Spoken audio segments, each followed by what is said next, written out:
my backpack because I use my backpack as a pillow. And frankly, you don't make it worth it to me one way or the other. You don't. So I don't know what you want from me. I don't know what you want. But I heard Mike Florio say today that his guiding principle is that what's interesting to him is interesting to his audience. So pull my fucking hair all the way the fuck out of my fucking skull.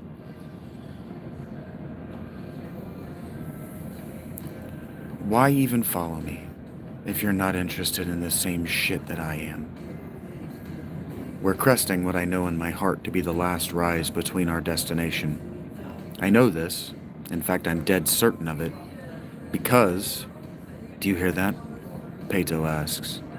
I stop, almost the very moment before I could see over our little peak and peek into the valley below, almost thankful for the chance to delay piquing my curiosity, and turn to face her.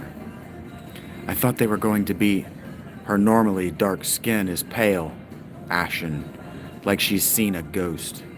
She stopped a few steps behind me. I can't imagine what she's seen that I haven't.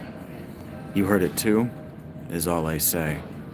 After what has already transpired between the two of us, we may never speak in complete sentences again. I seek out the emeralds of her eyes as we listen to the din of fighting men. Maybe as many as 5,000 of them. Maybe a mile on the other side. Maybe a half mile on the other side of this hill. A sound which I can only describe as I hunt for a word as skeptical.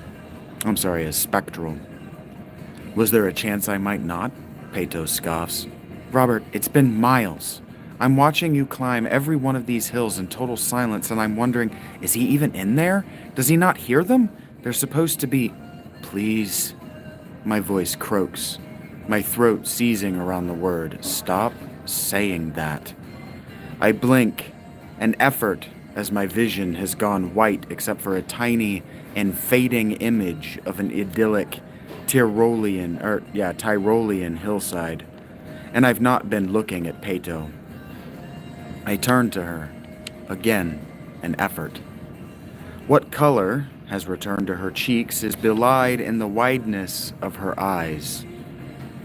Like Grendel's mother, or Echidna, or some worse, some greater, more horrific, cosmic terror, which is yet to gibber its way into the mind of a madman, had risen up behind me. Me. She's looking at me like that. Is there a reason I might not have heard that din? Robert? I swallow hard and look to the sound. This wasn't supposed to happen, I say, as much to address the truth as to Peto. Then, with all the severity of a judge who has condemned as many as 5,000 men to death, I climb the last steps of that rise to my pulpit. And there, half a mile away, just as I'd seen myself seeing, are arrayed before me two armies, only in the broadest and perhaps most abstract sense.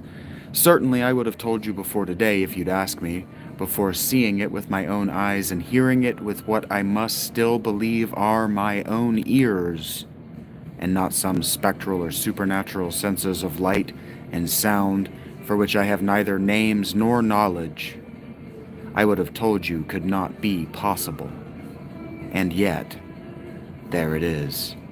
And here I am, unable to convince myself that I am or have ever been a liar. Then you see them too. I say when Peto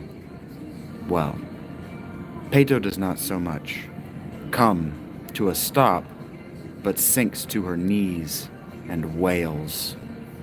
Her keen cuts my heart like a knife of guilt and shame.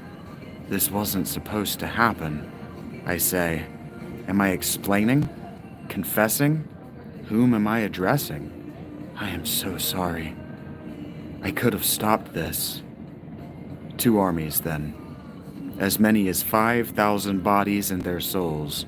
Their bodies lie face down in one massive pile a quarter mile long and maybe 12 men deep. like they all decided it